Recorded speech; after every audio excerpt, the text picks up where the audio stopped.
Yo YouTube, what is going on? It's your boy Creative back with another 2K video for you guys, and today we're going to be talking about 2K18.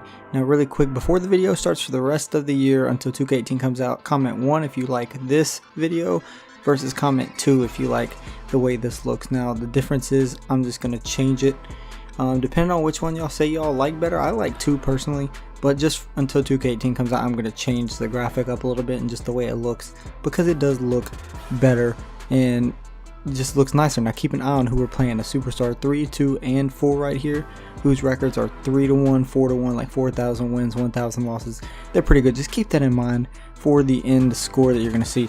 Now in regards to talking about 2K18, I have a list here that I basically have read stuff off from, straight from a person that has played the game, and this is basically right off of a Forbes article. And if you don't know Forbes is a very reputable news engineering kind of site, and somebody had written an article on Forbes that describes some of the stuff in the game. Now some of the stuff you might have already heard, but some of it you might not have, so we'll get straight into that. So basically just a couple little things all right off the bat. The person that was playing it said there were many instances where ball handler gets stuck in animations and slides past defense effortlessly. Now like I'm already talking about, they're already updating the game constantly, so some of these things aren't necessarily that crazy to worry about. Defense still is decent, looks better than this year, and reaching for steals is more costly, and it's more evident in the gameplay that they did play like in the play now.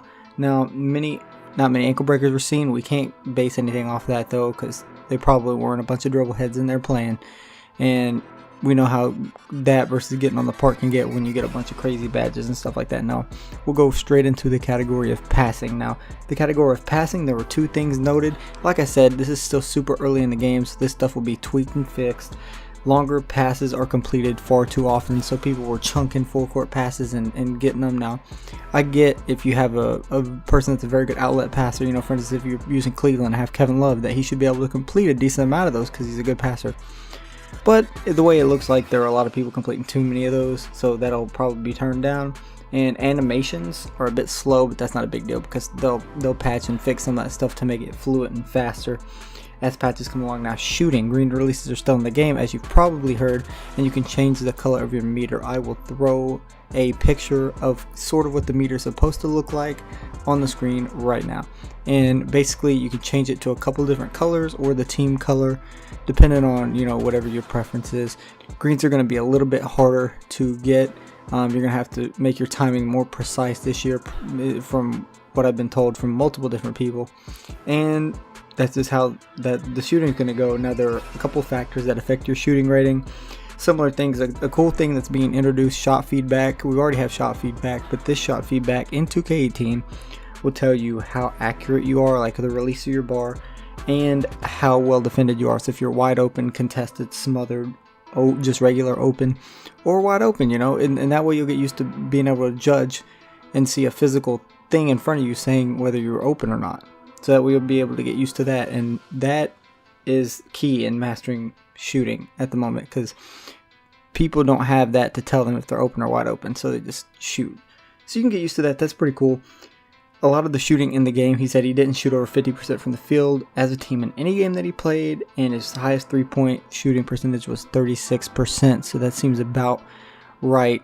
Now we don't know how well these guys can actually play, but that seems about right in terms of numbers of shooting percentage, stuff like that. Now the AI is using a system called ACE this year, and I don't know what they used in 2K17, but the AI seems to also pay better attention and have better defensive awareness, so hopefully it won't be like this year in my career where it's a double team mess when you step on the floor in my career when you're trying to get your badges, because we all know we absolutely hated that.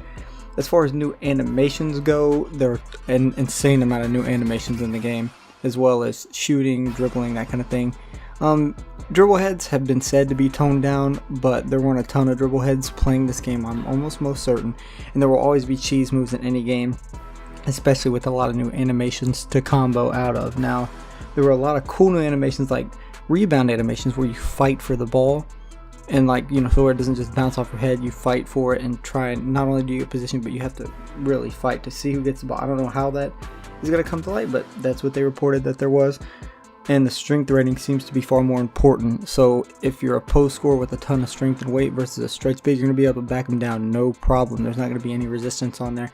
Stretch bigs, you know, won't be godlike compared to post scorers, which is how it should be. Now, as far as new player models, the body types have been corrected, so there aren't players that look malnourished, that look, you know, way too skinny, and etc. You know, the body types will be fairly decent, hopefully have a decent amount of muscle and look healthy instead of, you know, skinny, you know, players that look like they weigh 2 pounds because they haven't had anything to eat. But that's basically it as far as this Forbes article goes, and I will drop a link to that Forbes article in the description if you want to read it all for yourself. It has all that information in it, and I figured I'd make this video because, let's be honest, a lot of people don't want to go in and read that, so I took the main parts of it and broke it down for you guys right here. If you guys enjoyed, make sure you slap a like on this video, and I will see you guys in the next one. Peace.